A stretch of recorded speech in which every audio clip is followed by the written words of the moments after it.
Dear students, अस्सलाम वालेकुम।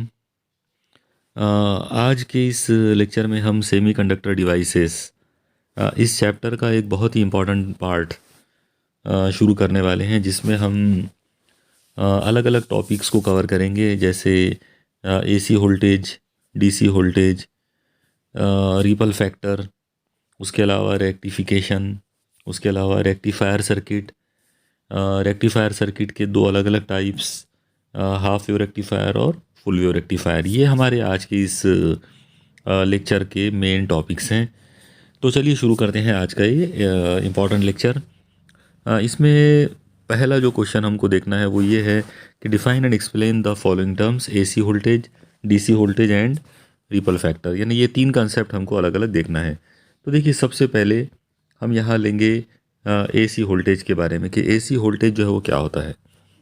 तो आप देखिए, एसी वोल्टेज जो है इसको एसी सिग्नल भी कहते हैं। इसका मीनिंग क्या रहेगा वो समझ लो।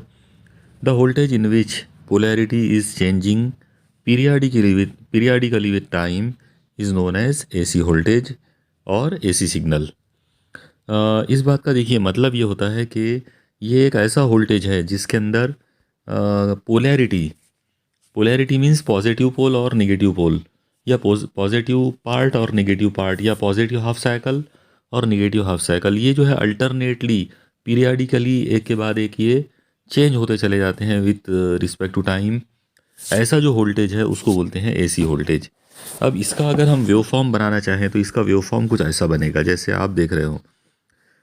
आप ऐसे इमेजिन करो कि यहाँ पर ये जो है ओरिजिन है, तो यहाँ से एक वेव जो है वो पहले निकली, इधर पॉजिटिव पार्ट उसका, ओके। उसके बाद फिर ये वेव पलट कर नीचे आई, तो यहाँ उसका नेगेटिव पार्ट, फिर उसके बाद पॉजिटिव पार्ट, फिर उसके बाद नेगेटिव पार्ट। आप लोग देखो यहाँ पर जो वेव है वो लगातार चेंज हो रही है पॉजिटिव और नेगेटिव हाफ साइकिल के अंदर। इसके अंदर ये इतना जो पोर्शन है, this is positive part, okay. उसी तरह से ये भी पॉजिटिव पार्ट है, और ये जो है ये नेगेटिव पार्ट है इधर का। इसी तरह से ये भी इधर नेगेटिव पार्ट है। तो कहने का मतलब, ऐसी वेव जो लगातार पॉजिटिव और नेगेटिव पोलैरिटी के अंदर चेंज होती है विथ रिस्पेक्ट टू टाइम, इसको हम लोग बोलते हैं एसी वोल्टेज या फिर एसी सिग्नल, ओके। यहाँ पर एक और चीज़ ध्यान में रखिए कि ये जो वेव है, तो मैथमेटिकली ये साइन फंक्शन है। मतलब जो हम बोलते हैं ना साइन, तो साइन फंक्शन, जैसे एक एंगल थीटा है मान लो, तो y is equal to sine theta. अगर हमको इस पर्टिकुलर इक्वेशन की अगर ग्राफ बनाना है, तो वो ग्राफ हमको ये ऐसा नज़र आएगा। ये यहाँ पे जो बना हुआ दिख रहा है ना इस तरह से, ये हमारा ग्राफ हमको मिलेगा। इसीलिए इसको साइन फंक्शन भी कहते हैं। इसी से एक और टर्म बनाई जाती है, वो है सिनोसॉइडल। मतलब ये जो वोल्टेज है, एसी सिग्नल जो होता है या एसी वोल्टेज जो है, it is always sinusoidal function, sinusoidal in nature, या it is a sine function, okay. अब यहाँ एक ख़ास बात देखिए आप, कि एसी सिग्नल जो होता है या एसी वोल्टेज जो होता है, तो उसका इंडिया में जो उसके लिए जो मतलब फ्रीक्वेंसी जो फिक्स की गई है वो है 50 हर्ट्ज़।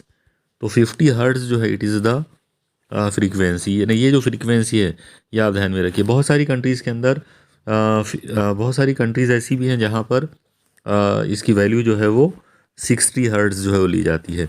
तो अगर एसी सिग्नल की 60, अगर फ्रीक्वेंसी 60 हर्ट्ज़ लेना है तो 60 भी ले सकते हैं, मतलब अदर कंट्रीज़ के अंदर, लेकिन इंडिया में वो 50 हर्ट्ज़ होती है, ओके। तो ये था मामला एसी वोल्टेज का। आप याद रखिए, एसी वोल्टेज वही है जो हमारे घरों में या बड़े बड़े हमारे जो ऑफिसेज़ वगैरह जो हैं, तो वहाँ पर जो इलेक्ट्रिक करंट जो आता है, वो पूरा वो इलेक्ट्रिक करंट हमेशा एसी वोल्टेज ही होता है। जो हम लोग बोलते हैं ना कि अपने घरों में 230 वोल्ट पोटेंशियल डिफरेंस जो है वो जनरली दिया जाता। तो ये जो 230 वोल्ट जो पोटेंशियल डिफरेंस जो दिया जाता है, ये हमेशा एसी होता है। और हमारे यहाँ इसकी फ्रीक्वेंसी जो है वो 50 हर्ट्ज़ होती है। 50 हर्ट्ज़ का मीनिंग क्या है, तो उसको आप इजीली समझ सकते हो। देखिए, अभी हम अगर उसका वेव फॉर्म बनाएंगे तो उसका वेव फॉर्म ऐसा बनेगा। ये जो पार्ट यहाँ पर है अभी, पॉजिटिव और नेगेटिव हाफ साइकिल, इसको बोलेंगे वन साइकिल या वन वेव। अगर मैं यहाँ पर इसको कंटिन्यू करके और ऐसा बना देता हूँ, तो ये अब 2 साइकिल्स बन गए यहाँ पर, यानी 2 अलग अलग वेव्स बन गए, ओके। इसी तरह से और कंटिन्यू करेंगे अगर, तो ये पॉजिटिव नेगेटिव ये 3 वेव्स बन गए। तो जितनी भी वेव्स एक सेकंड में बनेगी, एक सेकंड के अंदर, एक सेकंड में जितनी भी ऐसी वेव्स बनेगी एक पर्टिकुलर पॉइंट से वो क्रॉस होंगी, तो उस नंबर को फ्रीक्वेंसी कहेंगे। यानी फ्रीक्वेंसी का मीनिंग होता है the total number of waves which can be pass through a particular point. Okay, तो नंबर ऑफ वेव्स जो है, नंबर ऑफ साइकिल्स, उनको हम बोलेंगे फ्रीक्वेंसी। और यहाँ पर हमारे यहाँ पर वो फ्रीक्वेंसी जो है उसकी वैल्यू जो है वो 50 हर्ट्ज़ है। मतलब एक सेकंड में 50 मरतबा जो वेव है वो ऊपर नीचे होती है, या 50 मरतबा उसके साइकिल्स जो हैं वो कंप्लीट होते हैं। ये था एसी वोल्टेज। आइए अब हम दूसरी टर्म देखते हैं, वो है डीसी वोल्टेज। कि डीसी वोल्टेज जो है वो क्या होता है। सबसे पहले इसकी डेफिनेशन देखते हैं। The voltage in which polarities always remain same with respect to time is known as DC voltage. मतलब ये एक ऐसा वोल्टेज है जो जिसमें पोलैरिटी जो है वो बदलती नहीं, वो एक जैसी रहती है, कंटिन्यू। अगर कोई वोल्टेज अगर पॉजिटिव है तो वो पूरा शुरू से लेकर आखिर तक वो पॉजिटिव रहेगा। अगर कोई वोल्टेज निगेटिव है तो वो शुरू से लेकर आखिर तक निगेटिव रहेगा। ऐसा जो वोल्टेज होता है जिसमें पोलैरिटी चेंज नहीं होती, पॉजिटिव टोटल पॉजिटिव, और अगर निगेटिव है तो टोटल निगेटिव, उसको हम बोलते हैं डीसी वोल्टेज।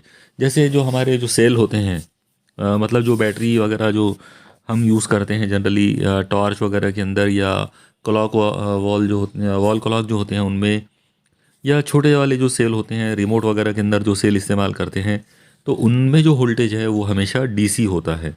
ये वो डीसी वोल्टेज है। अब उसका अगर वेव फॉर्म बनाना चाहे तो जाहिर है उसका कोई वेव फॉर्म तो बनेगा नहीं। उसका वेव फॉर्म सिंपली एक ऐसी लाइन बनेगा। जैसे यहाँ पर आप देख रहे हो कि ये पूरा का पूरा it is A positive positive value, यानी वोल्टेज की पॉजिटिव वैल्यू है। अगर वोल्टेज की नेगेटिव वैल्यू बताना हो तो हम उसको यहाँ पे ऐसा बता सकते हैं। अगर यानी अगर पूरा नीचे अगर बताते हैं तो that will be the negative value of voltage. तो इस तरीके से वोल्टेज या तो पूरा पॉजिटिव बनाएंगे या पूरा नेगेटिव, अगर वो डीसी है तो। अब सवाल ये आता है कि इसमें साइकिल्स होते हैं या नहीं होंगे। तो कॉमन सेंस की बात है कि अगर ये पूरा का पूरा पॉजिटिव है शुरू से आखिर तक, या शुरू से आखिर तक पूरा का पूरा नेगेटिव है, तो इसके अंदर साइकिल्स तो बन ही नहीं रहे। और अगर इसमें साइकिल्स अगर नहीं है, इसका मतलब इसकी जो फ्रीक्वेंसी है वो ज़ीरो रहेगी। ओके, तो यहाँ पर इसका जो नेचर है वो जैसा आप देख रहे हो कि अगर परफेक्ट एसी वोल्टेज है तो उसका जो वेव फॉर्म है it is always a straight line, okay, which is parallel to time axis. और अगर हम उसकी फ्रीक्वेंसी की बात करेंगे तो उसकी फ्रीक्वेंसी जो है वो हमेशा ज़ीरो रहेगी, उसकी फ्रीक्वेंसी हो नहीं सकती है। ओके, ये हो गया यहाँ पर डीसी वोल्टेज के बारे में। चलिए अब चलते हैं अगले पॉइंट पर। अगला जो पॉइंट हमको देखना है वो है रिपल फैक्टर। अब रिपल फैक्टर क्या चीज़ है और रिपल का क्या मतलब होता है, तो उसको समझ लो आप एक बार। आप देखो, जब हम जब हम वेव फॉर्म बनाते हैं किसी भी चीज़ का, जैसे मान लो कि अगर मैं यहाँ पर एक वेव फॉर्म बनाता हूँ ये इस टाइप का, तो आप याद रखो ये वाला जो पोर्शन है इसको रिपल कहते हैं। यानी पूरा का पूरा पॉजिटिव पार्ट, या फिर ये पूरा का पूरा नेगेटिव पार्ट, या पूरा का पूरा ये पॉजिटिव पार्ट, यानी ये जो पोर्शन है इसको रिपल कहें। रिपल आप इसको एक तरह से वेव बोल सकते हो। The meaning of ripple is one particular half cycle, और चाहे वो पॉजिटिव हाफ साइकिल हो, चाहे वो नेगेटिव हाफ साइकिल हो, इसको हम रिपल बोलेंगे। ओके, अब यहाँ पर एक चीज़ ध्यान में रखना कि जब हम डीसी वोल्टेज की बात करते हैं तो अभी जैसा हमने देखा कि डीसी वोल्टेज जो है उसका वेव फॉर्म ऐसा है, स्ट्रेट लाइन। याद रखो, स्ट्रेट लाइन का मतलब ये है कि ये अगर परफेक्ट डीसी है तो इसका वेव फॉर्म स्ट्रेट लाइन आएगा। लेकिन अगर ये परफेक्ट डीसी नहीं है, बल्कि कई मरतबा ऐसा भी होता है कि जो वेव फॉर्म इसका जो बनता वो वेव फॉर्म थोड़ा सा अलग बनता है। मैं यहाँ पर आपको इस जगह पर बनाकर बताता हूँ। आप देखो, मान लो कि हमने ये इस तरह से ग्राफिकल एक्सिस लिए, और ये सपोज करो कि ज़ीरो है, और अब हमको इसके ऊपर डीसी बनाना है। तो जैसा मैंने अभी आपको बताया था कि अगर डीसी बनाना है तो डीसी का वेव फॉर्म ऐसा सीधा बनेगा। अगर पॉजिटिव बताना है तो नेगेटिव बताना है तो पूरा नेगेटिव बनेगा। लेकिन कभी कभार ऐसा भी होता है कि वेव फॉर्म ऐसा होता, इस टाइप का। अब आप गौर से देखो कि ये जो वेव फॉर्म यहाँ पर बना हुआ जो दिख रहा है आपको, तो ये वेव फॉर्म शुरू से लेकर आखिर तक पूरा का पूरा पॉजिटिव है। ओके, आप देखो ये पूरा ऊपर पॉजिटिव रेंज में है, यहाँ पर पॉजिटिव पार्ट है इसका, तो यानी इसका मतलब क्या हुआ कि it is totally positive from from start to end. Okay, शुरू से आखिर तक ये पूरा का पूरा पॉजिटिव है। लेकिन ये स्ट्रेट लाइन नहीं है, बल्कि हमको इसके अंदर फ्लक्चुएशन जैसे नज़र आ रहे हैं। हमको ऐसा लग रहा है जैसे ये एक तरह का साइन कर्व जैसा ही लग रहा है, लेकिन ये पूरा का पूरा पॉजिटिव है। ये साइन कर्व नहीं है, लेकिन इसका नेचर सिनोसॉइडल जैसे ही दिख रहा है। तो इस तरह का जो मामला होता है, ऐसे टाइम पर हमको एक बहुत इंपॉर्टेंट एक टर्म ये देखना पड़ता, जिसका नाम अभी जो हम पढ़ने वाले हैं ना, रिपल फैक्टर, वो इसी के बारे में है कि अगर हमारे पास जो सिग्नल है, अगर है तो वो डीसी। ओके, ये भी, इसको भी हमको डीसी ही बोलना पड़ेगा, क्योंकि ये भी पूरा का पूरा डीसी है, क्योंकि ये पूरा पॉजिटिव है। लेकिन इस डीसी वोल्टेज के अंदर कहीं ना कहीं एसी कंपोनेंट छुपा हुआ है। क्लियर कट हमको नज़र आ रहा है कि इसके अंदर जो है, जैसा हम देख रहे हैं कि यहाँ पर ये ऐसा पार्ट है, ये एक रिपल जैसा बना, फिर ये एक रिपल जैसा बना, ये एक रिपल। तो आप गौर से देखो कि है तो पूरा पॉजिटिव, लेकिन इसमें कहीं ना कहीं रिपल्स बने हुए हैं। और इसीलिए हम यहाँ पर ये बोलेंगे कि ये इसमें ये एक ऐसा डीसी है जिसके अंदर एसी के कंपोनेंट छुपे हुए हैं, या इसका जो नेचर है वो प्योरली डीसी नहीं है, बल्कि उसके अंदर कहीं ना कहीं रिपल्स आ गए, कहीं ना कहीं छोटे छोटे रिपल्स बने हुए नज़र आ रहे हैं, कहीं ना कहीं उसके अंदर फ्लक्चुएशंस जैसे दिख रहे हैं। तो इसका मतलब it contains some ripples, some AC components are there. Okay, यानी इसके अंदर रिपल्स, इसमें एसी कंपोनेंट जो है वो आ गया है। और अब अगर इसमें एसी कंपोनेंट है तो रिपल फैक्टर जो है वो हम किस तरह से लेंगे, उसको आप समझ लो एक बार। Sometime the wave form of a DC voltage is not a perfect straight line, instead it shows slight sinusoidal variation, जैसा मैंने अभी आपको एक्सप्लेन किया था। The unwanted AC component which is present in the wave form of a DC voltage is known as ripple factor. यानी यहाँ पर ripple factor की सबसे सिंपल जो कंसेप्ट है, या उसका जो डेफिनेशन है, वो आपके सामने है। और वो क्या है कि अनवांटेड एसी कंपोनेंट। आप याद रखो, एसी कंपोनेंट जो है वो डिज़ायरेबल नहीं है। अगर आपको डीसी वोल्टेज चाहिए तो वो पूरा का पूरा परफेक्ट डीसी होना, परफेक्ट स्ट्रेट लाइन होना उसका वेव फॉर्म। लेकिन अगर वो सिनोसॉइडल वेरिएशन अगर हमको दिखा रहा है, उसके अंदर हल्के हल्के फ्लक्चुएशंस अगर आ रहे हैं, भले वो शुरू से आखिर तक पूरा पॉजिटिव क्यों ना हो, तो इसका मतलब ये हुआ कि उसके अंदर एसी कंपोनेंट आ गए कहीं ना कहीं। और वो जो एसी कंपोनेंट है, they are not desired, they are not desirable, they are unwanted. तो इसीलिए इसकी जो डेफिनेशन है वो ये बनेगी, the unwanted AC components which is present in the wave form of DC output या DC voltage, that unwanted AC component is known as ripple factor. Okay, इसका ये एक इसका कंसेप्ट हो गया। इसी तरीके से इसको अगर मैथमेटिकली अगर इसकी एक वैल्यू निकालना हो, तो मैथमेटिकली इसकी वैल्यू निकालने का जो तरीका है, उसके अंदर हम एक प्रॉपरली उसको हम इस तरह से डिफाइन भी कर सकते हैं कि रिपल फैक्टर एक्चुअली एक रेशो होता है। It is the ratio of RMS value of AC component and the value of DC component. यानी एसी कंपोनेंट की आरएमएस वैल्यू लो। आप याद रखो, आरएमएस का मतलब होता है रूट मीन स्क्वायर। ओके, और ये रूट मीन स्क्वायर क्यों लेते हैं, तो उसका रीज़न है, उसको मैं यहाँ एक्सप्लेन कर देता हूँ। आप देखो, जब हम एसी कंपोनेंट लेते हैं तो कुछ ऐसा आएगा, उसके अंदर एक पॉजिटिव और एक नेगेटिव, फिर एक पॉजिटिव फिर एक नेगेटिव पार्ट आएगा। अगर आप इन सब का टोटल करोगे और इन सब का अगर आप एवरेज निकालोगे तो इट विल बी ज़ीरो। मतलब अगर आप यहाँ पर मीन वैल्यू निकालते हैं इस एसी वोल्टेज की, तो इट विल बी ज़ीरो। क्यों आएगा ज़ीरो, तो उसका रीज़न ये है कि इसके अंदर जितना पार्ट पॉजिटिव है उतना ही पार्ट निगेटिव है। ओके, सेम जितना जितना ये वोल्टेज है पॉजिटिव वाला, उतना ही ये नेगेटिव वाला वोल्टेज है, तो ये दोनों कैंसिल हो जाएंगे। फिर ये वाला पॉजिटिव वोल्टेज से ये वाला नेगेटिव वोल्टेज कैंसिल हो जाएगा, तो ओवरऑल आंसर कितना आएगा, ज़ीरो। तो इसीलिए आप याद रखो कि एसी कंपोनेंट या एसी वोल्टेज जो होता है उसमें कभी भी मीन वैल्यू या एवरेज वैल्यू नहीं लेते, क्योंकि उसका पॉजिटिव पोर्शन और नेगेटिव पोर्शन जो है वो कैंसिल हो जाता है एक दूसरे से। तो उसका जो आंसर है, उसकी जो मीन वैल्यू है वो हमेशा ज़ीरो आ जाती। तो इसीलिए यहाँ पर एक बहुत ही इंपॉर्टेंट एक जो टर्म इस्तेमाल की जाती है वो है आरएमएस वैल्यू। आरएमएस वैल्यू का जो मतलब है वो होता है कि यहाँ पर जितने भी पॉजिटिव पार्ट है और जितने भी नेगेटिव पार्ट है एक पर्टिकुलर साइकिल में, इन सब वैल्यूज़ का स्क्वायर करो। ओके, इन सब का स्क्वायर करो, और स्क्वायर करने के बाद उसकी वैल्यू निकालो, उसका उसका एवरेज निकालो, उसका मीन निकालो। तो जब, और फिर मीन निकालने के बाद उसका रूट वैल्यू ले लो। तो जब हम किसी भी एसी वोल्टेज के अंदर पॉजिटिव हाफ साइकिल और नेगेटिव हाफ साइकिल के अंदर जब हम उसकी अलग अलग वैल्यूज़ यानी पॉजिटिव वैल्यूज़ भी और नेगेटिव वैल्यूज़ भी जब हम उनका स्क्वायर करते हैं तो वो जाहिर है सबका सब पॉजिटिव बन जाते। ओके, क्योंकि square of A negative number is always positive. तो यही कंसेप्ट है, इसीलिए आरएमएस वैल्यू लेना पड़ता।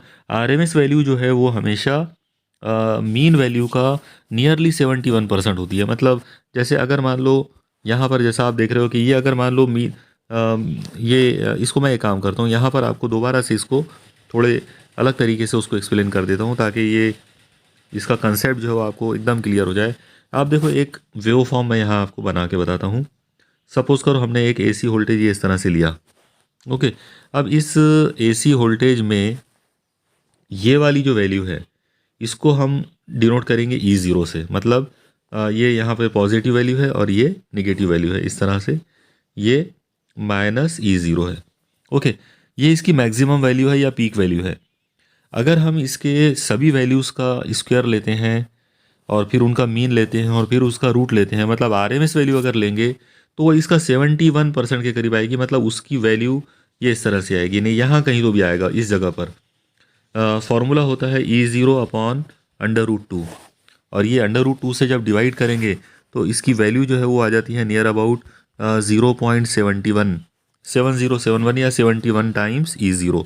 तो इसीलिए मैंने आपसे कहा कि एक्चुअली जो इसकी जो वैल्यू है वो कितनी आएगी, 71% ऑफ E0। तो मैक्सिमम वैल्यू का 71% एक नंबर आता पॉजिटिव नंबर, इसको हम बोलते हैं आरएमएस वैल्यू। तो जब भी हम आरएमएस वैल्यू यानी एसी वोल्टेज का जब हम आरएमएस वैल्यू निकालना चाहेंगे तो डेट विल बी द उसकी पीक वैल्यू का 71% ले लेंगे। ये आरएमएस वैल्यू हो गया। अब यहाँ इसका फॉर्मूला देखो आप रिपल फैक्टर का। Ripple factor is equal to RMS value of AC component divided by value of DC component. और इसी को शॉर्ट में अगर लिखना चाहो तो ऐसा लिख सकते हैं, ripple factor is equal to V R M S of A C divided by V D C.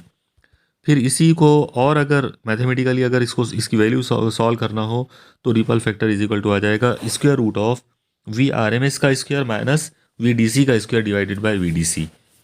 ये फार्मूला बहुत काम का है, लेकिन जस्ट 11 और 12 क्लासेस के अंदर इसकी बहुत ज़्यादा हमको ज़रूरत नहीं पड़ेगी। हम डायरेक्ट जो वैल्यूज़ हैं रिपल फैक्टर की अलग अलग इलेक्ट्रॉनिक सर्किट्स के लिए वो हम डायरेक्ट जो है वो नोट डाउन करेंगे।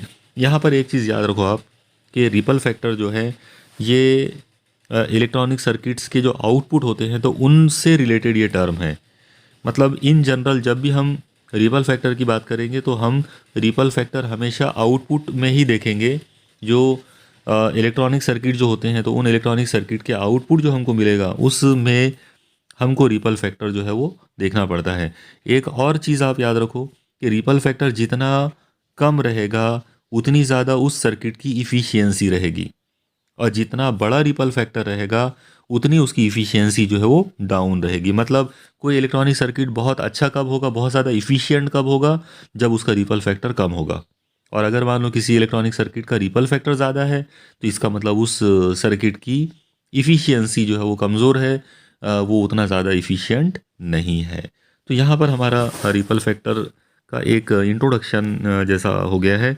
अब हम चलते हैं अगले टॉपिक पर, वो है रेक्टिफिकेशन। क्वेश्चन नंबर 2 है what is rectification, draw block diagram of simple rectifier circuit with respect to input and output waveforms. Okay, देखो ये बहुत ही इंपॉर्टेंट टर्म है रेक्टिफिकेशन। याद रखो रेक्टिफाई करना मतलब सीधा करना। ओके, सिंपल मीनिंग है। रेक्टिफाई करने का मतलब होता है किसी प्रॉब्लम को सॉल्व कर देना, कोई आड़ी टेढ़ी चीज़ है उसको सीधा कर देना। तो कोई भी चीज़ जो आड़ी टेढ़ी सी है उसको अगर आप सीधा कर रहे हो तो आप उसको रेक्टिफाई कर रहे हो, आप उसको सॉल्व कर रहे हो। इस बात का क्या मतलब हुआ, यानी यहाँ इलेक्ट्रॉनिक्स में इसकी ज़रूरत क्या पड़ गई, क्या क्या चीज़ है ऐसा, क्यों हम इसकी बात कर रहे हैं। तो यहाँ इसको आप एक बार समझ लीजिए। देखो इसमें मैं थोड़ा सा इस जगह पे इसको लाता हूँ। देखो हमारे पास दो वेव्स हैं। एक वेव है ये वाली, मतलब एक वोल्टेज ये वाला है, पॉजिटिव नेगेटिव इस तरह के हाफ साइकिल वाला। अब ये वाला जो वोल्टेज है ये है एसी और आप देख रहे हो कि ये सीधा सीधा नहीं है, इसकी आधी वैल्यू जो है वो पॉजिटिव है, आधी वैल्यू जो है नेगेटिव है। तो ये वोल्टेज होता है एसी का। ओके, यानी ये एसी वोल्टेज है, उसका वेव फॉर्म है। इसको अगर हमको सीधा करना हो तो हमको इसको कन्वर्ट करना पड़ेगा ये वाले वोल्टेज में, यानी स्ट्रेट लाइन बिल्कुल, जिसको हम बोलते हैं डीसी। तो अगर हम एसी वोल्टेज को डीसी वोल्टेज में कन्वर्ट करते हैं किसी भी तरीके से, कोई भी मतलब इलेक्ट्रॉनिक आइटम, कोई भी इलेक्ट्रॉनिक सर्किट यूज़ करके अगर हम एसी को डीसी बनाते हैं, तो ये जो प्रोसेस होगा इसको बोलते हैं rectification. Okay, what is rectification? The conversion of AC into DC.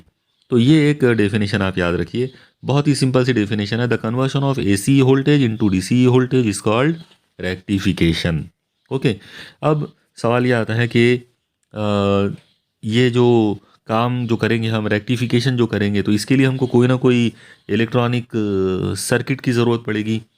जिस इलेक्ट्रॉनिक सर्किट को हम यूज़ करेंगे, the electronic circuit which is use to convert AC voltage into DC voltage is called rectifier. उसको क्या बोलते हैं?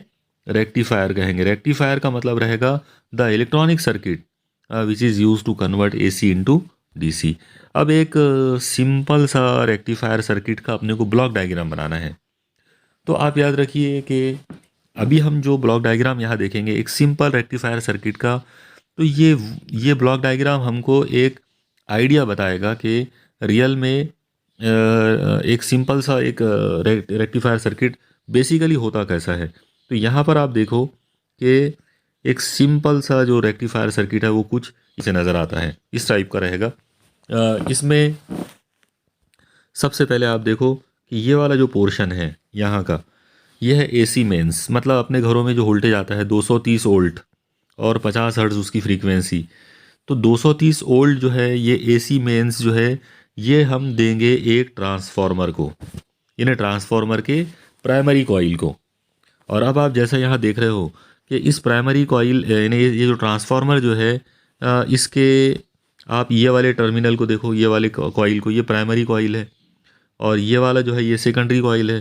तो जैसा आप देख रहे हो कि प्राइमरी कॉइल बड़ा है और सेकेंडरी कॉइल छोटा है, यानी प्राइमरी कॉइल में नंबर ऑफ टर्न्स ज़्यादा है और सेकेंडरी कॉइल में नंबर ऑफ टर्न्स कम है। ऐसा जो ट्रांसफार्मर होता है it is called step down transformer. इसको क्या बोलेंगे? Step down transformer. और स्टेप डाउन ट्रांसफार्मर की ख़ास बात ये होती है कि ये ट्रांसफार्मर जो है ये हमेशा वोल्टेज को कम कर देता है। मतलब एसी वोल्टेज की वैल्यू को ये छोटे एसी वोल्टेज में कन्वर्ट कर देगा। एसी को एसी ही बनाएगा, okay, no doubt. AC is converted into AC, but high AC is converted into low AC. तो हाई वैल्यू ऑफ एसी को लो वैल्यू ऑफ एसी में कन्वर्ट करने के लिए हम ट्रांसफार्मर का इस्तेमाल करेंगे। और जो ट्रांसफार्मर हम यूज़ करेंगे वो स्टेप डाउन ट्रांसफार्मर है, जैसा कि आप देख रहे हो अभी यहाँ पे। ओके, तो यहाँ पर हमने स्टेप डाउन ट्रांसफार्मर लिया। अब इस स्टेप डाउन ट्रांसफार्मर का ये वाला जो पोर्शन है यानी सेकेंडरी में हमको छोटा वोल्टेज मिल गया। मतलब 230 वोल्ट जो था, ये वाला जो 230 वोल्ट था, इसको हमने लो वैल्यू ऑफ एसी में कन्वर्ट कर लिए। और फिर लो वैल्यू ऑफ एसी जो है वो हमने दिया है यहाँ पर एक डायोड रेक्टिफायर को। ओके, अब ये डायोड रेक्टिफायर रियल में क्या होता है, कैसे होते हैं, कौन कौन से टाइप्स के रेक्टिफायर हो सकते हैं, वो हम लोग अगले क्वेश्चंस के अंदर अभी देखेंगे। लेकिन अभी आप सिर्फ इतना याद रखो कि यहाँ पर एक इलेक्ट्रॉनिक सर्किट है जिसका नाम डायोड रेक्टिफायर है। और हमने ट्रांसफार्मर का जो आउटपुट है, मतलब लो किया हुआ जो एसी इनपुट है, तो वो हमने क्या किया, रेक्टिफायर को दिया, इन्हें डायोड रेक्टिफायर को दिया। अब डायोड रेक्टिफायर में ख़ास बात क्या होगी वो देखो आप यहाँ पर। आप देखिए इसमें सबसे पहले यहाँ जो आपको देखना है, इस जगह पर आप देखो ये वाला वेव फॉर्म और ये वाला वेव फॉर्म, ये आपको गौर से देखना चाहिए। सबसे पहले आप देखो इसको, पॉइंट ए को। ए में जो वेव फॉर्म बताया गया है वो है एसी, मतलब जो इनपुट है वो यहाँ पर एसी वोल्टेज है जिसके अंदर प्लस और माइनस, पॉजिटिव हाफ साइकिल और नेगेटिव हाफ साइकिल दोनों दिख रहे हैं। लेकिन अब आप ये वाले सर्किट को देखो, बी वाले वेव फॉर्म को देखो।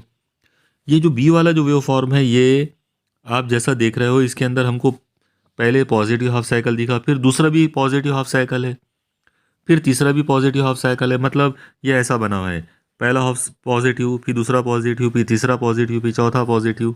ओके, सबके सब पॉजिटिव हाफ साइकिल है। अब क्योंकि सबके सब पॉजिटिव हाफ साइकिल है, इसका मतलब ये डेफिनेटली डीसी है। ओके, ये डीसी आउटपुट है। मगर क्या ये स्ट्रेट लाइन है? तो बिल्कुल नहीं। जैसा आप देख रहे हो कि ये स्ट्रेट लाइन बिल्कुल नहीं है, बल्कि अगर हम इसका वेव फॉर्म बनाएंगे तो ये ऐसा फ्लक्चुएटेड मिलेगा हमको। यानी अगर हम इसका सिर्फ आउटलाइन अगर देखेंगे, आउटलाइन हमको ये ऐसा नजर आएगा, चेंज होता हुआ। मतलब स्ट्रेट लाइन नहीं है बल्कि चेंजिंग टाइप का है। तो इसीलिए हम ये बोलेंगे कि यहाँ जो हमको आउटपुट मिल रहा है यानी इस जगह पर, तो ये हमारा डीसी तो है, मगर ये डीसी पूरा का पूरा परफेक्ट डीसी नहीं है। यानी ये पूरा का पूरा इसका जो वेवफॉर्म है वो स्ट्रेट लाइन वाला डीसी नहीं है, बल्कि इसके अंदर फ्लक्चुएशंस है, इसके अंदर रिपल्स नज़र आ रहे हैं, इसके अंदर कहीं ना कहीं एसी कंपोनेंट छुपा हुआ है। ओके, अब ये जो एसी कंपोनेंट इसके अंदर है, यानी ये जो वेरिएशन हमको नज़र आ रहा है इसके अंदर, तो ये अनवांटेड है। तो हमको इनको निकालना पड़ेगा। अब इनको निकालने के लिए हम यहाँ पर फिल्टर सर्किट यूज़ करेंगे। ओके, फिल्टर सर्किट जो है ये भी एक इलेक्ट्रॉनिक सर्किट होता है, जिसका काम होता है जो वेरिएशन है, जो एसी कंपोनेंट है उसको रिमूव करना। तो ये बहुत हद तक यानी काफ़ी बड़े एक्सटेंट तक ये एसी कंपोनेंट को रिमूव करने का काम करेगा। अगर इसने एसी कंपोनेंट को रिमूव किया तो इसका जो आउटपुट रहेगा, मतलब फ़िल्टर का जो आउटपुट हमको मिलेगा, उसका वेवफॉर्म ऐसा मिलेगा। अब आप देखो यहाँ पर कि एसी कंपोनेंट जो है वो काफ़ी रिमूव हो गए, लेकिन फिर भी हमको जो आउटपुट मिला वो परफेक्ट डीसी नहीं मिला, मतलब स्ट्रेट लाइन नहीं मिला। तो अब हम क्या करेंगे, इस फिल्टर का जो आउटपुट है वो हम दे देंगे एक वोल्टेज रेगुलेटर को। यहाँ पर ये वाला जो सर्किट आप देख रहे हो ये वोल्टेज रेगुलेटर है। तो वोल्टेज रेगुलेटर को हम इस फिल्टर का, यानी ये जो फिल्टर हमारे पास है, फिल्टर का आउटपुट हम देंगे वोल्टेज रेगुलेटर को। और अब ये जो वोल्टेज रेगुलेटर जो है, तो ये उस वोल्टेज को रेगुलेट करेगा, उसको इतना सीधा कर देगा कि उसका जो वेवफॉर्म है वो हमको परफेक्ट स्ट्रेट लाइन नज़र आए, यानी परफेक्ट डीसी हमको यहाँ पर मिलेगा। तो इस तरह से हमने इसको एसी वोल्टेज दिया और यहाँ पर हमको परफेक्ट डीसी जो है वो हमको मिला। तो ये वाला जो सर्किट होता है, ये इस तरह का, ये जो पूरा का पूरा जो सर्किट यहाँ पर अभी डिस्कस किया गया है, ये है सिंपल रेक्टिफायर सर्किट का ब्लॉक डायग्राम और उसका कंप्लीट एक्सप्लेनेशन विथ उसके वेव फॉर्म अलग अलग पार्ट्स के। ओके, मुझे उम्मीद है आपको ये पोर्शन जो है वो समझ में आ गया होगा। अब यहाँ पर हम थोड़ा सा और आगे बढ़ाते हैं। अभी जैसा मैंने आपको बताया था कि ये वाला पोर्शन जो है डायोड रेक्टिफायर, तो ये रियल में होता क्या है। जैसे यहाँ तो ये सिर्फ एक ब्लॉक बना हुआ दिख रहा है, लेकिन इसको बनाते कैसे हैं, कौन सी इसके कौन से कंपोनेंट होते हैं जिसको यूज़ करके एक डायोड रेक्टिफायर बनाया जाता है, और ये कितने टाइप का होता है। तो इसको हम अगला जो क्वेश्चन हमारा है वो उसी में हम इसको देखने वाले हैं। क्वेश्चन नंबर 3 जो है वो इसी के बारे में है कि draw a circuit diagram of a half wave rectifier, explain its working, what is the frequency of ripples in its output. Okay, देखो ये बहुत ही सिंपल और बहुत ही इंपॉर्टेंट क्वेश्चन है। आप याद रखो, रेक्टिफायर दो टाइप के होते हैं, दो तरह के रेक्टिफायर है। एक का नाम है हाफ वेव रेक्टिफायर और एक का नाम है फुल वेव रेक्टिफायर। अब इसका रियल में क्या मीनिंग है और इसका इन्हें नाम इनको ऐसे क्यों दिए हुए हैं, तो देख लो, आप समझ लो उसको। आप ऐसा समझो कि ये एसी वोल्टेज है, ओके, जिसके अंदर पॉजिटिव और नेगेटिव हाफ साइकिल है। इसको थोड़ा सा और बढ़ा देते, पॉजिटिव और नेगेटिव हाफ साइकिल। अब इसको आपने एक आउटपुट को दिया, ये जो एसी इनपुट है ये आपने एक रेक्टिफायर को दिया, और वो रेक्टिफायर ने ये ऐसा काम किया, यानी इस तरह का आउटपुट दिया। पॉजिटिव हाफ साइकिल के लिए पॉजिटिव, निगेटिव के लिए कुछ भी नहीं, फिर पॉजिटिव के लिए पॉजिटिव, फिर निगेटिव के लिए कुछ नहीं। ये जो है, अब आप देखो यहाँ पर ये वाला पोर्शन है इनपुट का है, और ये वाला जो वेव फॉर्म है ये आउटपुट का है। अगर कोई रेक्टिफायर एसी इनपुट के सिर्फ पॉजिटिव हाफ साइकिल को रेक्टिफाई करे, उनको वो डीसी में कन्वर्ट कर दे, लेकिन निगेटिव हाफ साइकिल को छोड़ दे, ओके, तो इसका मतलब ये हुआ कि उसने आधी वेव को रेक्टिफाई किया और आधी वेव को निगलेक्ट कर दिया, छोड़ दिया।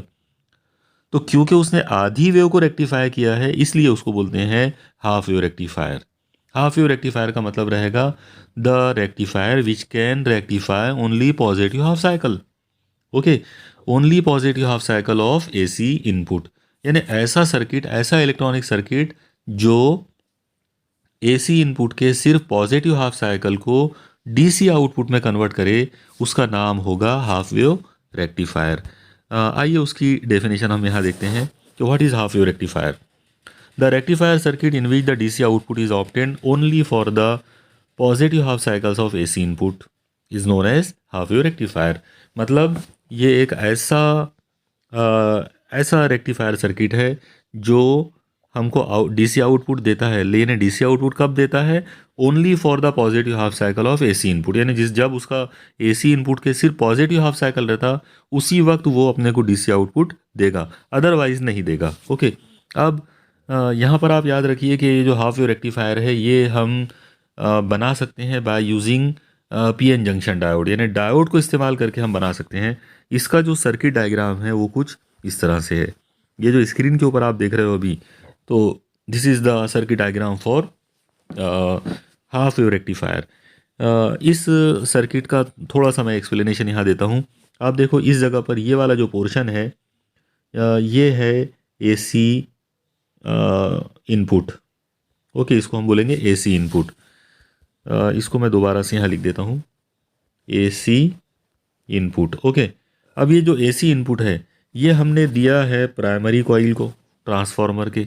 यहाँ पे याद रखो ये जो दो पैरेलल लाइन देख रहे हैं आप, ये ट्रांसफार्मर का सिंबल है। ओके, तो ये ट्रांसफार्मर का जो प्राइमरी कॉइल है उसको हमने क्या किए? एसी इनपुट दिए। अब इसका जो सेकेंडरी टर्मिनल है, यानी ये वाला पोर्शन सेकेंडरी कॉइल, तो सेकेंडरी कॉइल में हमको लो वैल्यू ऑफ एसी इनपुट मिलेगा या फिर high value of AC input मिलेगा, यानी एज पर आवर डिज़ायर। अगर हम यहाँ पर स्टेप डाउन ट्रांसफार्मर यूज़ करते हैं तो लो वैल्यू ऑफ एसी मिलेगा पॉइंट ए और बी पर, और अगर हमने स्टेप अप ट्रांसफार्मर यूज़ कर लिया तो ए और बी पॉइंट पर हमको बड़ा वैल्यू मिलेगा एसी का। ठीक है, तो ट्रांसफार्मर को हमने जो यूज़ किया वो सिर्फ इसलिए किया है ताकि एसी जो इनपुट है वो यहाँ पर हमको उसकी डिज़ायरेबल वैल्यू मिलने को ना, या तो हाई वैल्यू या लो वैल्यू। अब इसके बाद हमने क्या किए, तो हमने यहाँ पर एक पीएन जंक्शन डायोड लिए। आप देखो ये जो डायोड जो है उसका सिंबल ऐसा होता है, सिंपल बिल्कुल एक ट्रायंगल, उस ट्रायंगल के सामने एक बार। ये जो है ये पीएन जंक्शन डायोड होता है। इसमें ये वाला पार्ट पी है और ये इधर वाला पार्ट एन है। तो यहाँ पर जैसा आप देख रहे हो इस जगह पर आप देखो कि ये पीएन जंक्शन डायोड का सिंबल है आपके, ये पीएन जंक्शन डायोड है। इसमें ये इधर वाला पोर्शन पी है और ये बार वाला जो पोर्शन है ये एन है। और इसको हमने जोड़ा कैसे है, तो जैसा आप देख रहे हो कि हमने पीएन जंक्शन डायोड का जो पॉजिटिव पार्ट है यानी पी जो रीजन है वो पॉइंट ए के साथ जोड़े, और जो एन रीजन है जैसा आप देख रहे हो ये पी रीजन है और इधर वाला एन है, तो पी वाला टर्मिनल ए के साथ जोड़े और निगेटिव एन वाला जो पोर्शन है वो बी के साथ जोड़े। बराबर है। अब इसमें और क्या किए, तो आप देखो कि इसमें जो डायोड है उसी के साथ हमने सीरीज़ में यहाँ पर इस जगह पर एक बहुत बड़ी वैल्यू का एक रेजिस्टेंस जोड़े हैं जिसको लोड रेजिस्टेंस बोलेंगे। ये लोड रेजिस्टेंस क्यों होता है, तो क्यों यूज़ करते हैं, तो उसका रीज़न ये है कि जब इसमें से करंट पास होता तो करंट पास होने की वजह से यानी आरएल में से जब करंट पास होगा रेजिस्टेंस में से, तो वहाँ वोल्टेज ड्रॉप आएगा, मतलब वहाँ पर हमको आउटपुट मिलेगा। ओके, और जो आउटपुट हमको मिला वो है वी आउटपुट, ये इस तरह से। अब आप देखो इसमें होता क्या है, यानी इस सर्किट में रियल में क्या चीज़ें होती है। सबसे पहले यहाँ पर इस जगह इनपुट जो है एसी वो इस तरह से रहेगा पॉजिटिव और नेगेटिव। आप देखो पहला जो पोर्शन है वो पॉजिटिव है, पहला हाफ साइकिल पॉजिटिव है। पॉजिटिव हाफ साइकिल का मतलब रहेगा कि ये जो पॉइंट ए है इसको पॉजिटिव वोल्टेज मिलेगा और बी को नेगेटिव वोल्टेज। अब पॉजिटिव वोल्टेज मिला यहाँ पर पी को यानी डायोड के पी रीजन को, और नेगेटिव वोल्टेज मिला डायोड के एन रीजन को। अगर पी को पॉजिटिव और एन को नेगेटिव मिलता है तो वो डायोड जो है वो फॉरवर्ड बायस कंडीशन में आ जाता, यानी हम यहाँ पर ये बोलेंगे कि वो जो डायोड है it is in forward bias condition. और जब भी कोई डायोड पीएन जंक्शन डायोड जब भी फॉरवर्ड बायस कंडीशन में होता है वो कंडक्ट होता है, मतलब उसमें से इलेक्ट्रिक करंट फ्लो होता। इसका मतलब यहाँ से इलेक्ट्रिक करंट जो है वो फ्लो होगा और ये इलेक्ट्रिक करंट जाएगा आरएल में से, और आरएल में से जब जाएगा तो वो current multiplied by R L, ये जो वैल्यू है ये होगी आउटपुट वोल्टेज की। मतलब आपको यहाँ पर अक्रॉस आर एल आपको वोल्टेज मिलेगा। ओके, अब सवाल ये आता है कि वो जो वोल्टेज हमको मिलेगा अक्रॉस आर एल, उसका वेव फॉर्म क्या होगा। तो उसका वेव फॉर्म ये ऐसा रहेगा, पॉजिटिव हाफ साइकिल के जैसा, यानी जैसा इनपुट था वैसा आउटपुट हमको मिलेगा पॉजिटिव हाफ साइकिल के लिए पॉजिटिव हाफ साइकिल। अब देखो क्या होता है, अब सेकंड जो पोर्शन है यहाँ पर जैसा आप देख रहे हो, ये वाला पोर्शन निगेटिव हाफ साइकिल, जब निगेटिव हाफ साइकिल शुरू होगा तो पॉइंट ए को निगेटिव वोल्टेज मिलेगा और पॉइंट बी को पॉजिटिव वोल्टेज। इसका मतलब पी रीजन को निगेटिव और एन रीजन को पॉजिटिव वोल्टेज मिला। तो ये जो डायोड है वो बन गया है रिवर्स बायस्ड कंडीशन में, यानी अब वो रिवर्स बायस्ड में चला गया। और जब भी कोई PN junction diode reverse biased condition में होता है तब वो कंडक्ट नहीं होता, मतलब उसमें से करंट फ्लो नहीं होता। और जब करंट फ्लो नहीं होगा तो इसका मतलब ये जो आर एल है इसके अक्रॉस में आपको आउटपुट नहीं मिलेगा। तो यहाँ पर अब कोई आउटपुट हमको नहीं मिलना है। तो क्या चीज़ समझ में आई इस सर्किट के अंदर कि पॉजिटिव हाफ साइकिल के लिए हमको पॉजिटिव वोल्टेज मिला, लेकिन जब हमने एसी इनपुट का निगेटिव पोर्शन शुरू करे, निगेटिव हाफ साइकिल शुरू किए, तो हमको उधर आउटपुट नहीं मिला। मतलब ये एक ऐसा सर्किट हमारे पास बन गया है जिसने पॉजिटिव वोल्टेज के लिए पॉजिटिव वोल्टेज दिया और नेगेटिव वोल्टेज के लिए कुछ भी नहीं दिया। Positive half cycle of AC input is converted into DC output, but negative half cycle of the AC input is not converted into anything. मतलब नेगेटिव पोर्शन जो है वो यहाँ से निगलेक्ट हो गया या फिर वो ख़त्म कर दिया इस सर्किट ने। तो पॉजिटिव हाफ साइकिल के लिए पॉजिटिव वोल्टेज और नेगेटिव हाफ साइकिल के लिए कुछ भी नहीं, क्योंकि आधी वेव रेक्टिफाई हुई, पॉजिटिव पार्ट ही रेक्टिफाई हुआ और नेगेटिव पार्ट जो है वो गायब कर दिया गया। इसीलिए इस सर्किट को बोलते हैं हाफ वेव रेक्टिफायर। अब इसको अगर हमको वेव फॉर्म देखना हो तो इसका जो वेव फॉर्म है देखिए, ये इस तरह से इसका वेव फॉर्म रहेगा। अब आप इस वेव फॉर्म से इसका कंप्लीट जो तरीका है वो समझ में आ सकता है आप लोगों को। आप देखो यहाँ पर पहला हाफ साइकिल जो है पॉजिटिव है इनपुट वोल्टेज का, तो इसके लिए आउटपुट वोल्टेज के अंदर हमको पॉजिटिव हाफ साइकिल मिला। फिर सेकंड हाफ साइकिल नेगेटिव था, तो नेगेटिव के लिए यहाँ पर हमको कुछ नहीं मिला। फिर पॉजिटिव हाफ साइकिल आया तो फिर पॉजिटिव हाफ साइकिल मिला। उसके बाद इसका नेगेटिव साइकिल शुरू हुआ तो उसके लिए नेगेटिव में कुछ नहीं मिला। तो अब आप देखो कि positive half cycle is converted into positive and negative half cycle is not converted into anything.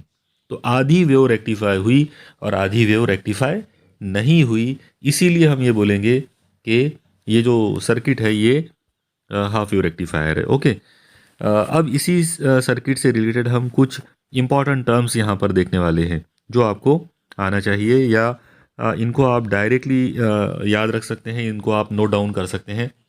आप देखिए, जब हम हाफ वेव रेक्टिफायर की बात करते हैं तो हाफ वेव रेक्टिफायर में एसी इनपुट की जो फ्रीक्वेंसी है वही फ्रीक्वेंसी डीसी आउटपुट की भी होती है। मतलब जो आउटपुट वोल्टेज हमको यहाँ पर मिलेगा वो उसमें जो रिपल्स हमको मिलेंगे नंबर, यानी रिपल की फ्रीक्वेंसी ऑफ रिपल्स जो रहेगी, जो एसी की है इनपुट की है, वही हमको आउटपुट में मिलेगा। मतलब इंडिया में जैसे अगर मान लो इनपुट जो है फ्रीक्वेंसी ऑफ रिपल जो है इनपुट में अगर वो 50 हर्ट्ज है, 50 हर्ट्ज है, तो आउटपुट में भी हमको 50 हर्ट्ज ही मिलेगा, सेम रहेगी। यानी for half wave rectifier the frequency of ripples in output voltage is same as that of the input voltage. Okay, मतलब 50 हर्ट्ज। अगर मान लो किसी पर्टिकुलर कंट्री के अंदर अगर फ्रीक्वेंसी ऑफ रिपल्स जो है वो इनपुट में अगर 60 हर्ट्ज है तो फिर आउटपुट में भी वो 60 हर्ट्ज ही रहेगा। ओके, यानी जो इनपुट फ्रीक्वेंसी रहेगी वही आउटपुट फ्रीक्वेंसी रहेगी। ओके, ये एक पॉइंट आप अपने जहन में रखिए, यानी इसको आप याद रखो, ये एक इम्पॉर्टेंट पॉइंट है। दूसरा जो पॉइंट है वो ये है कि अगर हम जो हमने रिपल फैक्टर का फॉर्मूला देखे थे आज शुरू में, अगर हम वो फार्मूला यूज़ करें और उसके अंदर सारी पूरी वैल्यूज़ जो हैं वो अगर हम उसमें पुट करते हैं और उसको सॉल्व करते हैं तो हमको यहाँ पर एक ख़ास चीज़ मिलेगी कि जो रिपल फैक्टर है उसकी वैल्यू होती है 1.21। मतलब हाफ वेव रेक्टिफायर के लिए रिपल फैक्टर कितना है, 1.21। और अगर हम इसी को परसेंटेज में कन्वर्ट करें तो हम इसको जैसे ये जो 1.21 है तो डिवाइडेड बाय 1 आएगा, फिर यहाँ डेसिमल पॉइंट लगाकर आप 2 जीरो लगा दो, अब पॉइंट से पॉइंट कैंसिल कर दो तो 121/100। इसी चीज़ को क्या लिख सकते हैं, 121%। तो रिपल फैक्टर हमेशा हाफ वेव रेक्टिफायर के अंदर 121% होता है, 121% इतना ज़्यादा रिपल फैक्टर होता है। और शायद आपको याद होगा मैंने शुरू में आपको बताया था कि रिपल फैक्टर अगर ज़्यादा होता है इसका मतलब इफ़िशियंसी डाउन हो जाती। तो हाफ वेव रेक्टिफायर की इफ़िशियंसी बहुत अच्छी नहीं है, यानी ये कोई बहुत ज़्यादा इफ़िशियंट डिवाइस नहीं है, बल्कि ये नॉन इफ़िशियंट है क्योंकि इसका रिपल फैक्टर बहुत ज़्यादा है। और अब यहाँ पर आप देखिए कि इसकी जो इफ़िशियंसी है वो कितनी है, तो वो है 40.6%। 40.6% का मतलब ये हुआ कि अगर आप इसको 100 वोल्ट देते हैं तो ये आपको 40.6 वोल्ट ही देगा, यानी इनपुट अगर 100 वोल्ट है तो इसका आउटपुट जो है वो कितना रहेगा, 40.6 वोल्ट ओनली। तो रिमेनिंग जो है नियर अबाउट 60, मतलब नियरली 60 वोल्ट जो है या 60% ऑफ एसी जो है, एसी इनपुट जो है वो इसके अंदर गायब हो जाएगा। ओके, तो इसी से ये समझ में आता कि half wave rectifier is not a very efficient circuit. Okay, तो 3 बातें यहाँ पर आपको मैंने इससे इससे रिलेटेड बताया हूँ। नंबर 1 कि हाफ वेव रेक्टिफायर के अंदर frequency of input is equal to frequency of output, और वो 50 हर्ट्ज़ होती है इंडिया में। उसी तरह से सेकंड पॉइंट मैंने ये बताया कि हाफ वेव रेक्टिफायर का जो रिपल फैक्टर है वो 1.21 है। अगर उनको हम नंबरों में लिखते हैं तो 1.21, और अगर हम उसको परसेंटेज में लिखते हैं तो वो 121%। ओके, और उसी तरह से अगर हम उसकी इफ़िशियंसी देखते हैं कि हाफ वेव रेक्टिफायर कितना इफ़िशियंट है, तो उसकी जो इफ़िशियंसी है वो कितनी है, 40.6% ओनली। ओके, ये था हमारा हाफ वेव रेक्टिफायर। अब हम चलते हैं अपने आज के इस लेक्चर के आखिरी पोर्शन पर। आखिरी पार्ट है फुल वेव रेक्टिफायर। इसका जो क्वेश्चन बन सकता है वो कुछ ऐसा होगा कि draw a circuit diagram of A full wave rectifier, explain its working, what is the frequency of ripple in its output. Okay, अब यहाँ पर आप देखो फुल वेव रेक्टिफायर, नाम से समझ में आ रहा है फुल वेव मतलब वेव का कंप्लीट वेव। अब कंप्लीट वेव का मतलब रहेगा कि पॉजिटिव हाफ साइकिल भी और नेगेटिव हाफ साइकिल भी। तो ये एक ऐसा रेक्टिफायर सर्किट रहेगा जिसके अंदर पॉजिटिव हाफ साइकिल और नेगेटिव हाफ साइकिल दोनों रेक्टिफाई हो जाए, दोनों भी कन्वर्ट हो जाए डीसी आउटपुट के अंदर। ओके, देखिए इसकी डेफिनेशन देखते हैं पहले। The rectifier circuit in which DC output is obtained for both the positive and negative half cycles of the AC input is known as a full wave rectifier. Okay, मतलब यहाँ पर positive half cycle के लिए भी आपको DC output मिलेगा और negative half cycle के लिए भी डीसी आउटपुट मिलेगा, इसीलिए इसका नाम फुल वेव रेक्टिफायर है। अब इसका जो सर्किट है वो क्या कैसा है, तो आप देखो ये आपके स्क्रीन पर अभी फुल वेव रेक्टिफायर का इलेक्ट्रॉनिक सर्किट आ गया। इस सर्किट के अंदर जैसा आप देख रहे हो कि यहाँ पर इस जगह पर हमने ट्रांसफार्मर लिए, और इस मर्तबा अब हमने 2 डायोड लिए, एक D1 और एक D2। ओके, और अब ये दोनों डायोड को हमने कनेक्ट कैसा किया है, तो जैसा आप देख रहे हो कि they are connected parallel to each other. देखो इसका ये इधर वाला पी रीजन है तो इसका ये इधर वाला पी रीजन है, यानी पी से पी रीजन साथ में आए दोनों। इधर इसका एन रीजन है और इधर इसका साथ में कंबाइन कॉमन कनेक्ट करे। तो इस तरह से D1 और D2 दो पीएन जंक्शन डायोड इस्तेमाल करेंगे और दोनों को एक दूसरे से पैरेलल कॉम्बिनेशन में इनको जोड़ेंगे with the secondary terminals of transformer. Okay, यहाँ पर आप जैसा देख रहे हो कि ये एसी इनपुट है, ओके, या एसी सिग्नल है। ये हमने दिए प्राइमरी कॉइल को, यहाँ पर ये जो है ये प्राइमरी कॉइल है ट्रांसफार्मर का, और सेकेंडरी कॉइल के अंदर अभी 3 टर्मिनल है, ए बी और एक बीच में है सी। ये बीच वाला जो है ये बहुत इंपॉर्टेंट है इसके अंदर, इसको सेंट्रल टैप्ड कहते हैं। ओके, इसको सेंट्रल टैप्ड कहेंगे, इसको याद रखो आप। तो इसमें ए और बी जो है इसके साथ में हम 2 डायोड जोड़ेंगे, यानी ए के साथ में जोड़ेंगे D1 को और बी के साथ में जोड़ेंगे D2 को। फिर D1 और D2 के दोनों के जो एन रीजन है उनको आपस में कनेक्ट करें यहाँ पर, और इनका जो सेंटर आया यानी इनका जो कॉमन टर्मिनल है पॉइंट P, वहाँ से एक तार निकाल दिए और वैसे ही ये सेंट्रल टैप को लिए और इसको इन 2 टर्मिनल के बीच में यहाँ पर हमने लोड रेजिस्टेंस जोड़ दिए। यानी लोड रेजिस्टेंस की पोजीशन आप देखो कि लोड रेजिस्टेंस कहाँ जोड़ा गया है, तो लोड रेजिस्टेंस को जोड़ा गया है कहाँ पर,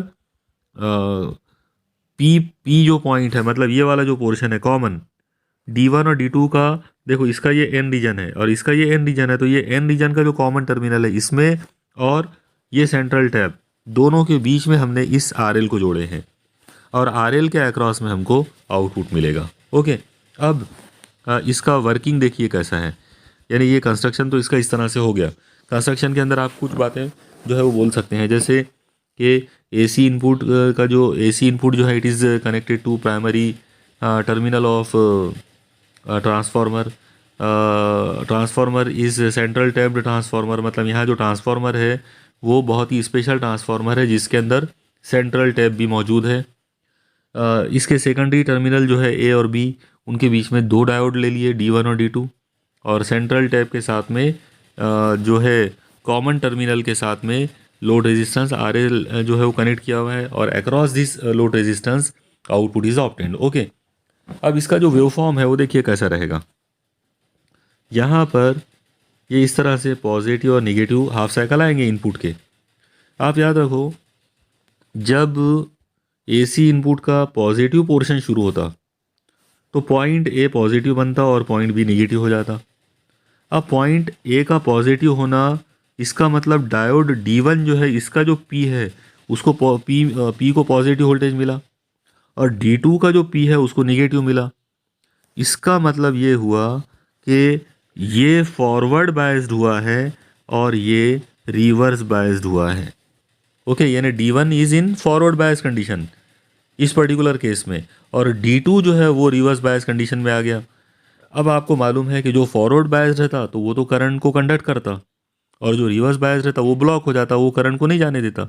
इसका मतलब D1 जो है वो कंडक्ट होगा और D2 जो है वो कंडक्ट नहीं होगा। इसका मतलब कि करंट जो है वो D1 की वजह से फ्लो होगा।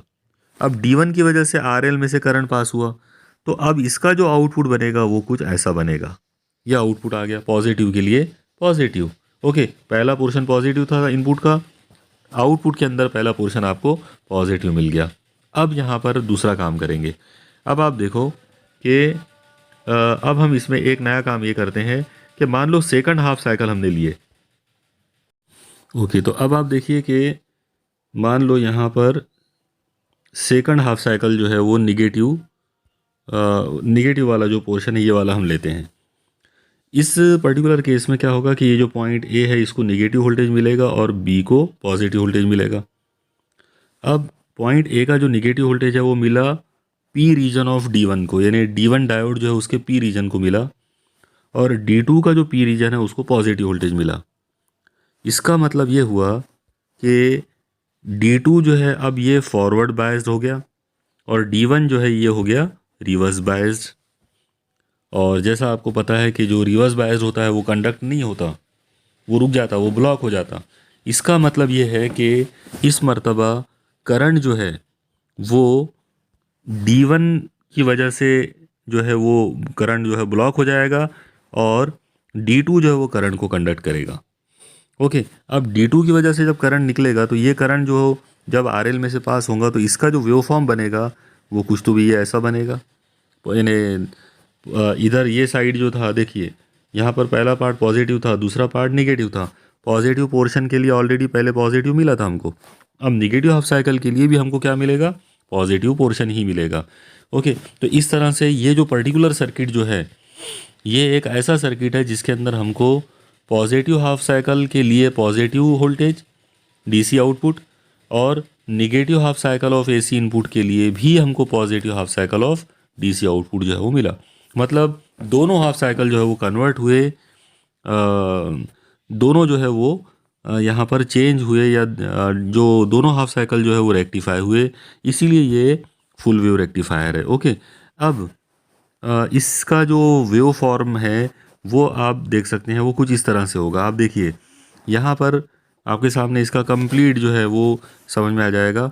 आप देखो AC इनपुट के अंदर पॉजिटिव नेगेटिव सब है।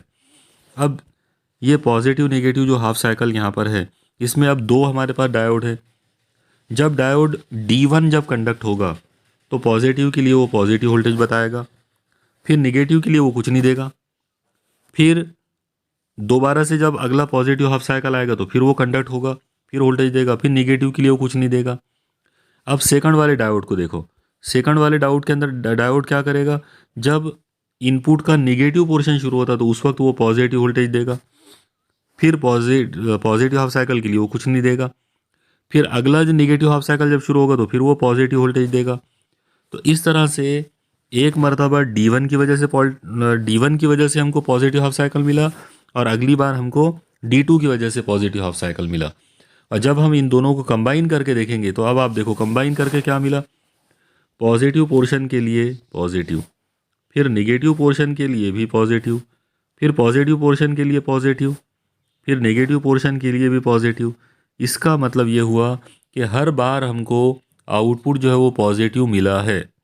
ओके, यानी एसी इनपुट का चाहे पॉजिटिव हाफ साइकिल हो चाहे नेगेटिव हाफ साइकिल हो, दोनों हाफ साइकिल के लिए हमको आउटपुट के अंदर पॉजिटिव वोल्टेज जो है वो मिला।